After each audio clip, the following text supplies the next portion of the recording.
Halo semuanya, selamat pagi. Di sini saya Difta Restika Hesa akan menjelaskan tujuan penelitian. Nah, pada pembahasan kali ini saya akan menjelaskan 4 poin, yaitu yang pertama ada makna tujuan penelitian, yang kedua ada tujuan penelitian kualitatif, yang ketiga ada tujuan penelitian kuantitatif, yang keempat ada tujuan penelitian metode campuran. Nah, sebelum ke pembahasan yang pertama, kalian simak ya. Nah, pembahasan yang pertama yaitu makna tujuan penelitian. Sebelum ke makna tujuan penelitian, apa sih tujuan penelitian itu? Tujuan penelitian adalah sasaran-sasaran, maksud atau gagasan umum sesuai masalah penelitian yang dikumpulkan melalui pertanyaan. Sehingga, peneliti haruslah menulis tujuan penelitian ini secara terpisah, bukan dimasukkan ke dalam rumusan masalah ataupun hipotesis untuk memudahkan para pembaca memahami tujuan penelitian tersebut. Meskipun tujuan penelitian untuk metode kualitatif, kuantitatif, dan metode campuran memiliki konten yang sama, namun sebenarnya memiliki sifat dan cara penulisan yang berbeda. Nah, yang pertama, di sini ada tujuan penelitian kualitatif. Beberapa tujuan penelitian kualitatif yaitu sebagai berikut. Yang pertama ada mengembangkan konsep, yang kedua ada memberikan realitas ganda, yang ketiga ada teori dasar atau grounded theory, dan yang keempat ada mengembangkan pemahaman. Nah, bagaimana sih tata cara penulisan tujuan penelitian kualitatif itu? Nah, di sini saya akan menjelaskan tata cara penulisan tujuan penelitian kualitatif. Yang pertama, gunakanlah kata-kata untuk menandai tujuan penelitian, yaitu bahasa-bahasa penelitian seperti tujuan, maksud, dan sasaran yang ditulis dalam paragraf terpisah. Yang kedua, fokus pada satu fenomena gagasan utama. Yang ketiga, gunakan bahasa linguistik tindakan. Yang keempat, ada gunakan kata atau frasa yang bersifat netral dan tersirat. Yang kelima, gunakan retorika yang konsisten. Yang keenam, ada gunakanlah kata-kata berbasis strategi. Yang ketujuh, jelaskan partisipan yang terlibat dalam penelitian. Yang kedelapan, ada informasikan lokasi dilakukannya penelitian. Dan yang terakhir, ada gunakan batasan penelitian dalam ruang lingkup partisipan atau lokasi penelitian. Nah, di sini tujuan penelitian kualitatif dalam pendidikan matematika memiliki 3 jenis. Yang pertama, ada tujuan penelitian kualitatif etnografi. Yang kedua ada tujuan penelitian kualitatif naratif, dan yang ketiga ada tujuan penelitian kualitatif grounded theory. Nah, yang pertama, penelitian kualitatif etnografi ini salah satu jenis penelitian yang menyelidiki suatu kelompok kebudayaan di lingkungannya. Jadi, penelitian ini berhubungan dengan kebudayaan. Dan yang kedua ada tujuan penelitian kualitatif naratif. Nah, tujuan penelitian kualitatif naratif ini penelitian yang di dalamnya menyelidiki kehidupan individu yang nantinya individu tersebut diminta untuk menceritakan kehidupannya.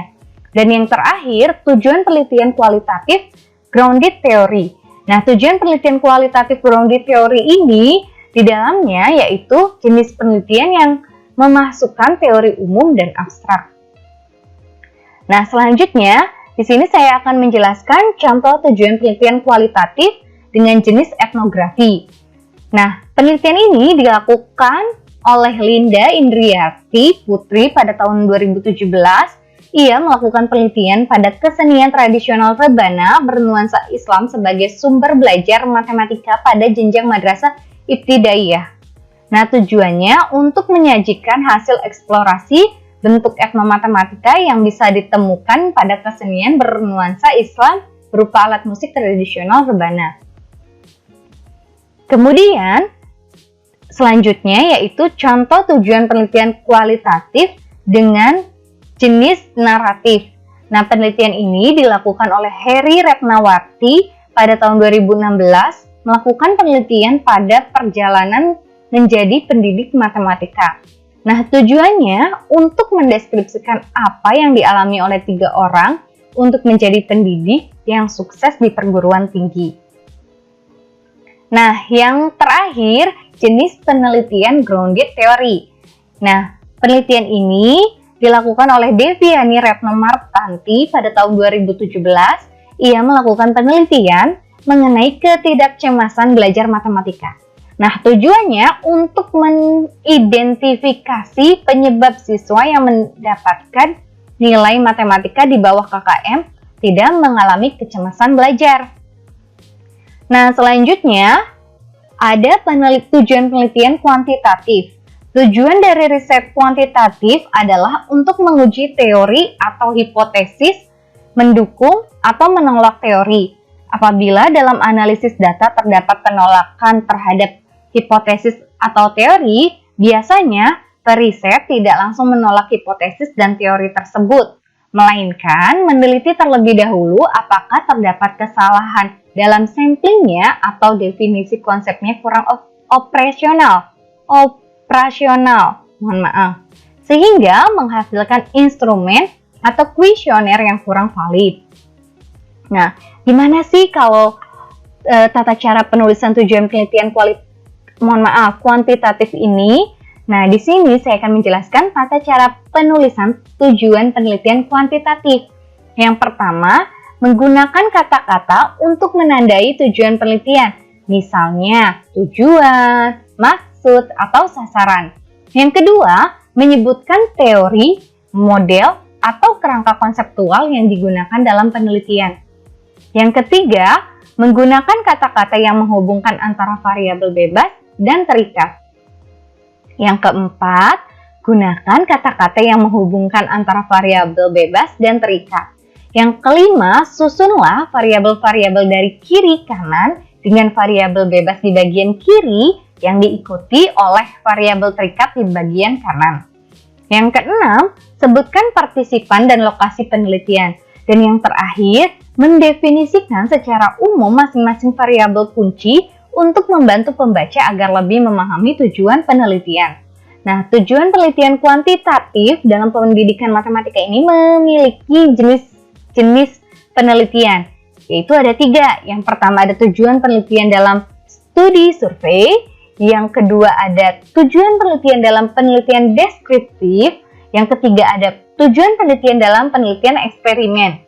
Nah, tujuan penelitian dalam studi survei yaitu memaparkan secara kuantitatif kecenderungan, sikap, atau opini dari suatu populasi tertentu dengan meneliti satu sampel dari populasi tersebut. Nah, yang kedua, ada tujuan penelitian dalam penelitian deskriptif.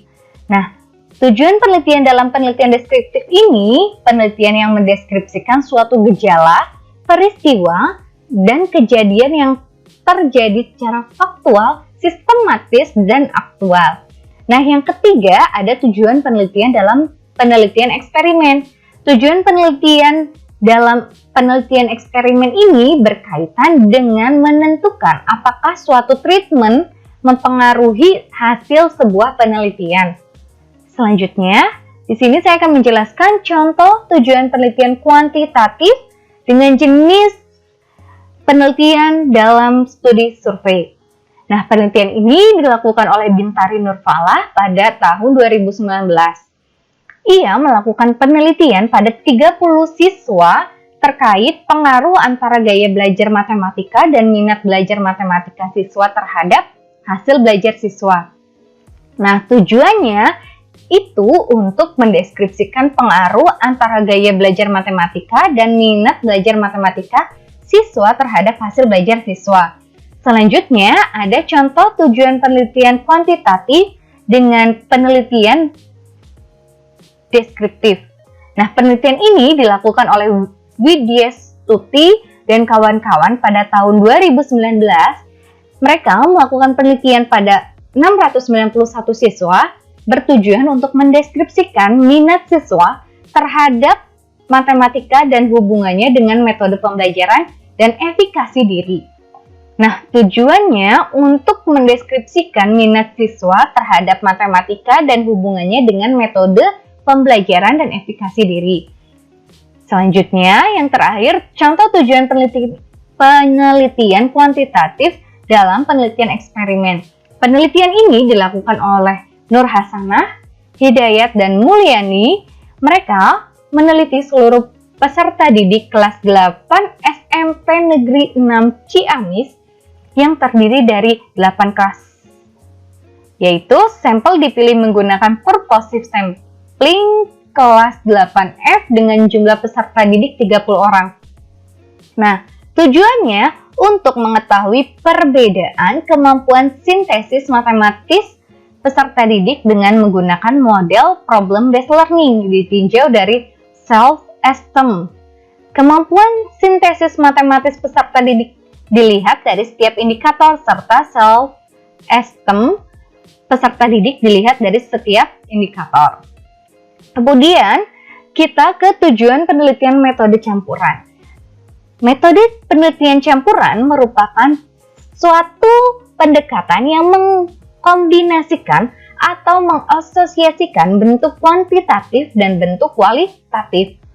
Penelitian metode campuran adalah suatu metode penelitian yang melibatkan pemakaian dua metode, yaitu ada kuantitatif dan kualitatif dalam studi tunggal atau dalam satu penelitiannya. Nah, tujuan metode penelitian campuran ini yaitu berisi tujuan penelitian secara keseluruhan, informasi mengenai unsur penelitian kualitatif dan penelitian kuantitatif, dan alasan atau rasionalisasi mencampur dua unsur tersebut guna meneliti suatu isu atau masalah penelitian. Nah, tata cara penulisan metode campuran ini yang pertama dimulai dengan menggunakan kata-kata untuk menandai tujuan penelitian, misalnya tujuan, maksud, atau sasaran. Kedua, jelaskan juga tujuan penelitian tersebut dengan detail dan kompleks seperti tujuannya adalah untuk bla bla bla bla. Nah, yang ketiga ada jelaskan rancangan metode penelitian campuran. Apakah itu merupakan sekuensial, kongruen, atau tidak kongruen? Nah, yang keempat, ada jelaskan karakteristik dari tujuan penelitian kualitatif yang benar. Jelaskan juga tujuan penelitian tersebut dengan detail dan kompleks. Seperti tujuannya adalah untuk bla bla bla bla bla. Yang kelima, ada menjelaskan pula karakteristik tujuan penelitian kuantitatif. Yang keenam, ada mempertimbangkan juga informasi-informasi tambahan mengenai jenis-jenis pengumpulan data kualitatif dan kuantitatif. Nah, tadi di tata cara metode campuran ini ada kata-kata sekuensial, kongruen atau tidak kongruen. Nah, di sini ada tujuan penelitian metode campuran dengan jenis-jenis, ada dua jenis nih. Yang pertama ada tujuan penelitian metode campuran kongruen embedded. Yang kedua ada tujuan penelitian metode campuran sekuensial. Mohon maaf, metode campuran sekuensial. Nah, contoh tujuan penelitian. Sebelum ke contoh, kita balik lagi dulu ke jenis-jenisnya. Yang pertama ada tujuan penelitian metode campuran kongruen embedded. Di sini maksudnya peneliti mempertemukan atau menyatukan data kuantitatif dan kualitatif dalam satu waktu untuk memperoleh analisis komprehensif atas masalah penelitian tersebut. Nah, yang kedua ada tujuan penelitian metode campuran sekuensial. Nah, di sini maksudnya peneliti menggabungkan atau memperluas penemuan-penemuannya yang diperoleh dari satu metode dengan penemuan-penemuan dari metode lain. Nah, adapun contohnya, yang pertama contoh tujuan penelitian dengan jenis kongruen embedded. Nah, penelitian ini dilakukan oleh Asep Suhendra pada tahun 2017. Beliau meneliti kemampuan penalaran dan pemecahan masalah serta sikap terhadap matematika siswa. Nah, tujuannya untuk mengkaji tentang peningkatan kemampuan penalaran dan pemecahan masalah serta sikap terhadap matematika siswa dan perbedaan antara siswa yang menerapkan strategi pembelajaran problem-based learning atau PBL dengan siswa yang memperoleh model pembelajaran konvensional, serta hubungan kemampuan penalaran dan pemecahan masalah serta sikap terhadap matematika siswa. Nah, yang kedua ada contoh tujuan penelitian dengan jenis sequential explanatory. Nah, penelitian ini dilakukan oleh Awaliyah pada tahun 2016. Ia meneliti model pembelajaran yang diterapkan untuk meningkatkan kemampuan pemecahan masalah siswa adalah model pembelajaran auditory intellectually repetition atau AIR dengan tahapan dalam memecahkan masalah menurut Polya. Nah, tujuannya dari penelitian ini untuk menguji kemampuan pemecahan masalah siswa kelas 10 SMA dalam pembelajaran model AIR, mencapai ketuntasan klasikal, mendeskripsikan kemampuan pemecahan masalah siswa kelas 10 SMA pada materi trigonometri dalam pembelajaran model AIR. Nah, contoh tujuan penelitian metode campuran dengan jenis sequential exploratory. Nah, penelitian ini dilakukan oleh Saironi dan Sukestiarno pada tahun 2017. Mereka mendeskripsikan bahwa kemampuan berpikir kreatif matematis KBKM siswa membandingkan pembelajaran open-ended OEL dengan KBKM, menganalisis hasil pembentukan kemampuan rasa ingin tahu KRIT dan KPBKM siswa pada pembelajaran OEL bernuansa etnomatematika, serta menganalisis hasil pembentukan karakter cinta budaya lokal KCBL siswa pada pembelajaran OEL bernuansa etnomatematika. Nah, tujuannya yang pertama mendeskripsikan kondisi awal KBKM siswa, yang kedua menguji keefektifan pembelajaran OEL bernuansa etnomatematika terhadap KBKM, yang ketiga ada menganalisis hasil pembentukan KRIT siswa pada pembelajaran OEL bernuansa etnomatematika, yang keempat ada menganalisis hasil pembentukan keterampilan proses berpikir kreatif matematis KPBKM siswa pada pembelajaran OEL bernuansa etnomatematika. Yang kelima ada menganalisis hasil pembentukan karakter cinta budaya lokal KCBL siswa pada pembelajaran OEL bernuansa etnomatematik. Nah, sekian penjelasan dari saya, kurang lebihnya mohon maaf. Wassalamualaikum warahmatullahi wabarakatuh. Terima kasih.